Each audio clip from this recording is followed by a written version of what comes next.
Hello, I'm ABX and welcome back to the video. Today we continue with my countdown of the 10 best Minecraft updates that have ever come out for Minecraft on the PC, and today we have the 7th best update of all time in my opinion, because it is going to be a big throwback for a lot of people, the Minecraft 1.2 update. So this is best known as the Minecraft 1.2.5 update, and it's pretty notable for being the update that people wanted for the longest time, both on PC when it was before it came out, people were excited to see it, and it lasted for quite some time before the next update, but also when it came to the console versions and the other versions, 1.2.5 was just always held as the standard of where the game needs to be because they're all the features people knew at launch, and basically this is the 1.2.5 or 1.2.1 as we're experiencing today update, and hopefully you do all enjoy the video talking about all the things going on here. So with that said, let's get straight into a new one. Oh, well, the game crashed. You can't see it on the screen, but the game crashed because I started a new thing. So let's get straight into it, shall we?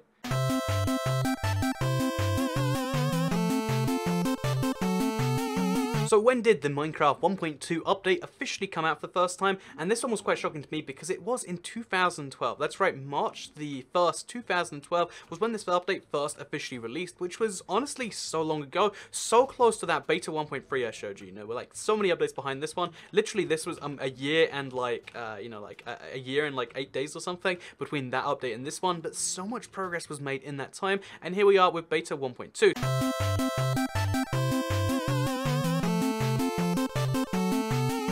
So what's new in this update? Well, you might notice I spawned here in a jungle because I wanted to mention that the jungle was the very first kind of new feature coming in this update. And yeah, what's so special about the jungle? The jungle was the first new biome they added to the game for quite some time. This was something a lot of people were really excited to see, and it's something that this update did, and it brought quite well. So yeah, the jungle is essentially a brand new structure they added to the game, a brand new biome they added to the game, and it's really exciting because it's a brand new thing to explore, which at the time was just like, wow, I'm so used to the existing like 10 biomes or whatever Minecraft has. Having a new one in the mix was really quite a cool thing, in the same way it would be today if we saw a new structure. Also, this update added, again, you might not notice it quite so well, but this update was the first time that the height limit was raised from 128 to 256, and the height limit being 256 is still one of the controversial areas of Minecraft where, all the platforms can't properly support it in terms of the height still to be squished on the consoles and the Bedrock edition, and that's rather interesting that, like, yeah, this biome to this day had to raise the height limit for it to exist, because, I mean, this tree is well above 128, right?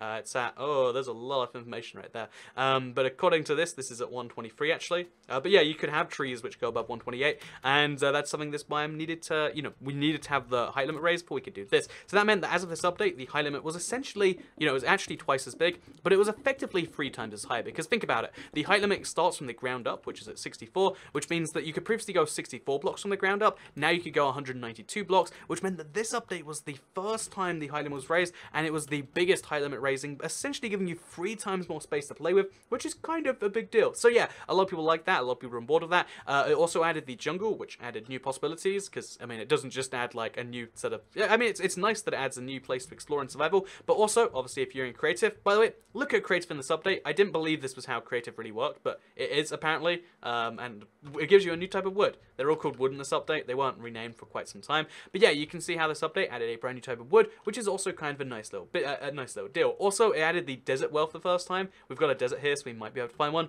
One of the rarest structures in this game, even right now, like not the rarest, but one of the rarest. And it has no functionality. It just exists in the deserts. And I remember the first time I found one. Also, this is the weirdest thing I've seen in quite some time, right? But I remember the first time I found one of these desert wells, I was so, like shocked, like, oh, this is a rare little cool thing. But even to this day, it's just one of those structures they added. I don't know why. Maybe they intended to do something with it later, or maybe they were just like, wouldn't it be funny if we added things to the game with no real purpose? And that's kind of what that is. So what else did this update do for the game that was kind of big? It added the, we might be able to find it in here somewhere, the bottle of enchanting was added for the first time. So again, mostly a creative feature, but you can get them in survival as of trading update, but not in this update. But still, the ability that you could give yourself XP in creative without having to do XP cheats, kind of a nice little XP commands or whatever you want to call them.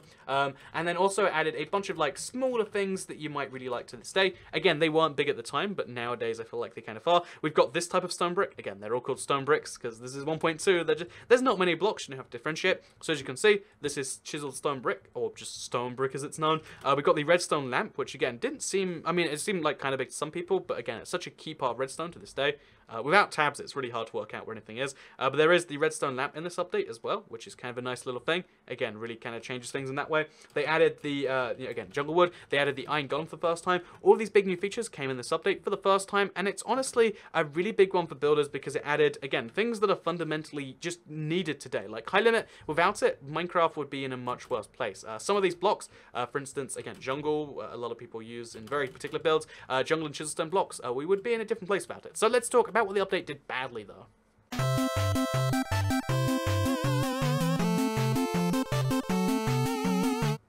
So again, being that this is 1.2 and being that this is quite some time ago, there's less kind of like a community uproar to bad things because there's, you know, when updates come more frequently, I feel like there's less upset because you haven't, you know, it changes a little bit less upsetting when it's taken less time to come. I said the reason behind 1.9 being so hated was because it took so long that everyone just kind of accepted the old combat was how it was going to be forever, and that's why new combat was so upsetting. So there's less features in these older updates that really do upset people, but it is worth mentioning there is one that to this day drives me crazy and drives most people crazy, and that is the idea of nighttime sieges or zombie sieges, or whatever we call them, because now having empty, you know, villages were added in 1.0 and they exist, but they don't do anything. I'm right clicking them, they do nothing right now because again we're before trading was introduced. So the crazy thing about these villages is they would be raided at night by zombies, and they try to turn the the villagers into zombie villages, which means we'd actually probably simulate that.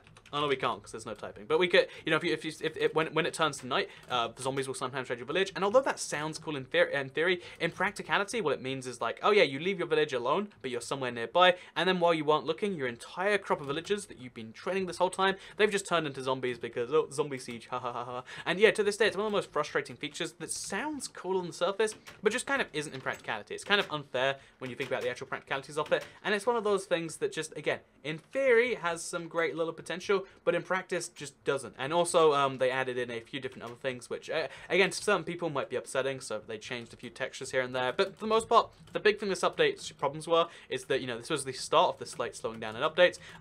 There's the fact that obviously the high limit, you might not like it in some way, and the big thing that annoys people to this day is these zombie sieges. So yeah, this update didn't get a lot of things wrong, and I guess that brings us into what can we learn from this update for the future.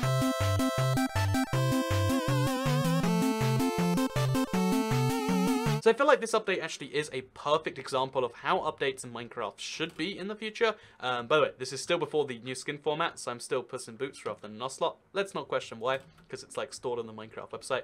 But basically, let's talk about what this update can teach us for the future, because I really feel like there are some lessons that can be learned here, because this update is fairly small. It just added one major technical breakthrough, the high limit thing. Again, look how high you can build now. It added one, that's not even the height of it, like we could go down 100 blocks up. It added one major thing and then a lot of other cool, tiny things to the game, and it took 2 months to do so, and I feel like that's the perfect model for updates going forwards. I mean, people like the big updates too, don't get me wrong, but if there was 6 updates a year and they're all kind of nice, maybe that would be better, or maybe, you know, in the current landscape it wouldn't, but I love this sort of update because we knew that, like, oh yeah, 1.1 was just, I think it was, like, literally 2 months ago, like, 1.1 was January, this came out in just March, and then 1.3 was a few months after that, like, quite a significant delay between this and that, but still, the idea of, like, having frequent updates with frequent big changes, or, like, frequent small and big changes, is something that Minecraft could learn from today, because again, most people don't hate most of the features. Even the zombie, the zombie breakdown thing is something that's mostly not everyone. Like, I feel like, you know, most players don't have too much opinion on it, which is a good sign. It's just like, oh yeah, this is a thing that just exists now. Like, haven't had villagers too long, now they get raided. That's kind of fine, I guess. And it's something that's just worth mentioning that, like, oh yeah, as well as all the good that comes in an update, if there's bad, it's more forgettable if you know there's something else coming in a few months to replace it. Whereas if you know this is the update you're going to be playing for months to come, it can bring some bad things. But that's just kind of like my take on things. This is the Minecraft 1.2.5 update.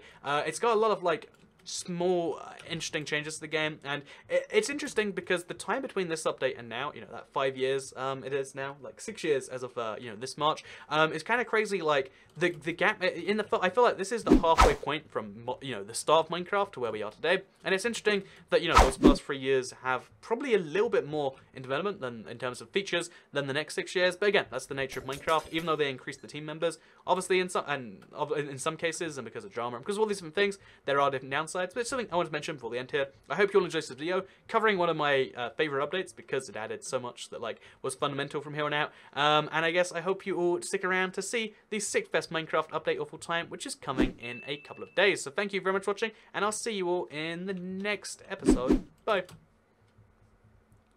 Oh gosh, what did I just do? Okay. We're in the 1.9 world somehow. Oh gosh. Feels like I'm playing the Pocket Edition because it's got the filled inventory for some reason. This isn't how creative used to be, is it? Like, am I having a stroke, or did I open up like a secret game mode? What is this? What am I playing right now? What, like, is this, what update is this? Am I still playing Minecraft Java? Did it close and I put out a phone without me realizing? Like, so same exact problem here. I think I should stop trying to load up existing worlds. Still, have you ever wanted to see a woodland mansion in Minecraft 1.2.5? Well, here you go. Here's a fun little thing for the end of the video for you. My mistakes in trying to load up a 1.11 world in 1.2.5. Because you can go forwards with updates, but when you go backwards, you get tragedies like this apparently. Like, I guess the game, what is going on? Anyway, let's do this. Do you see the LF in there? Like, how did I just... This is the weirdest experience I've ever had trying to, like, get an update going.